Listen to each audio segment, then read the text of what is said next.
¿No puedes dormir? No te preocupes, yo te cuento un cuento. Este cuento se llama También mi hija se llama Julia, y es un cuento de Alberto Moravia.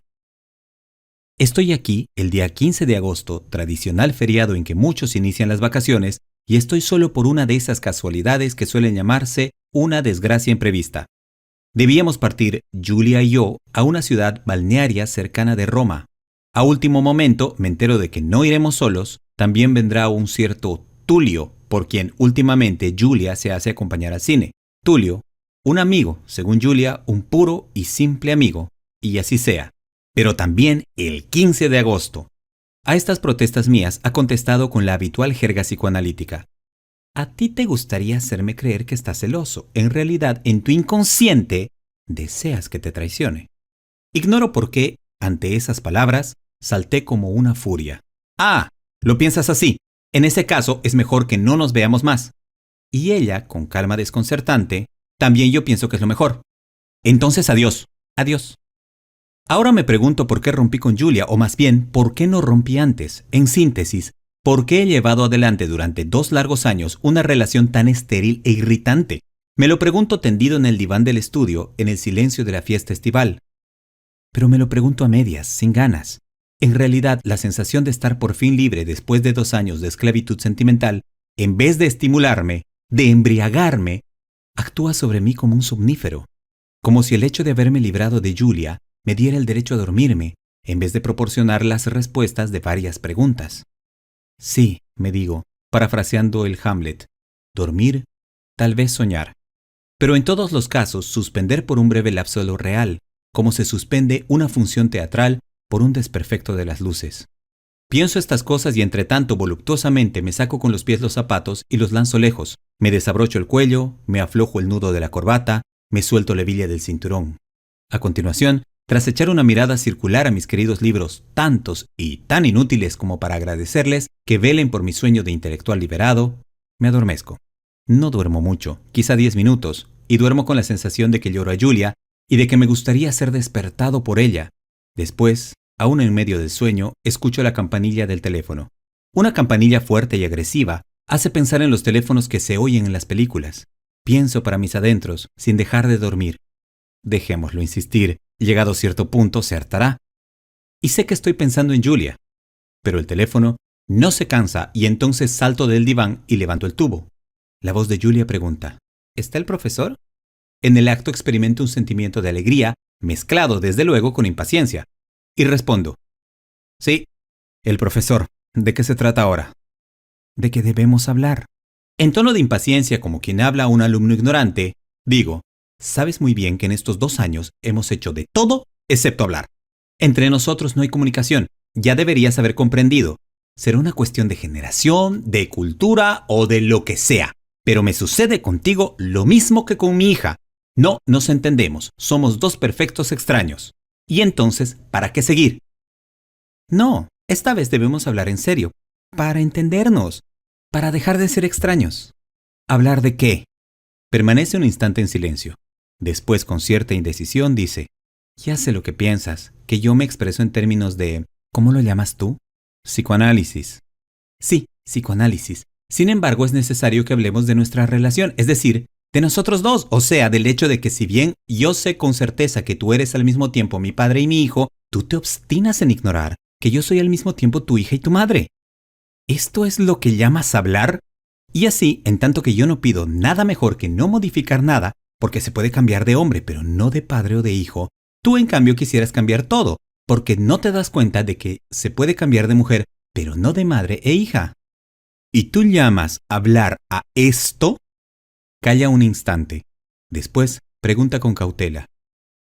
¿Hay alguien en tu casa? No, nadie. ¿Por qué? Entonces estaré allí dentro de un momento. Espera. ¿Qué vienes a hacer? Pero la comunicación se ha interrumpido. Miro un instante el receptor. Después vuelvo a tirarme en el diván.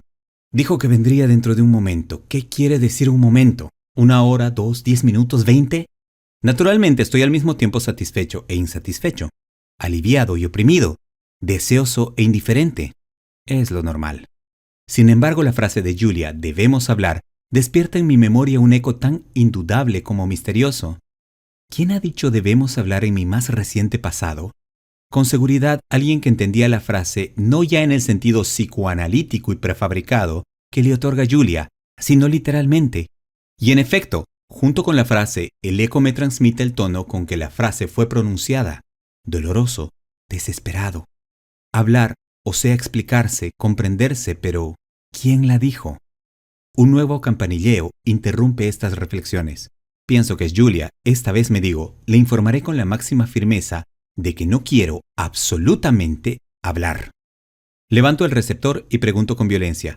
¿Puede saberse quién es? Una voz sumisa, inarticulada, pronuncia. Soy Julia. Y yo, entonces, grito de pronto. Escucha, Julia. He vuelto a pensarlo, y es mejor que no nos veamos. Entre los dos, todo ha terminado. Es la verdad. Naturalmente, con la habitual cobardía, después de esta frase tan drástica, no cuelgo el tubo, sino que espero la respuesta. Entonces la voz dice, no, soy Julia, tu hija. ¿Ya no reconoces más mi voz? Durante un segundo, miro el receptor como se miran las manos de un ilusionista durante una sesión de magia. La homonimia de las dos Julias parece ni más ni menos que un truco malicioso e inexplicable. Por fin, llevado aún por mi decisión de romper con la otra Julia, digo, eres tú, ¿en qué puedo servirte? La voz de mi hija no tiene el tono provocador y didáctico de la otra Julia. Es afectuosa, filial, si bien con matiz de convención, de deseo de agradar. ¿Pero cómo, papá? Hace 2 años que no nos vemos y me recibes en esa forma.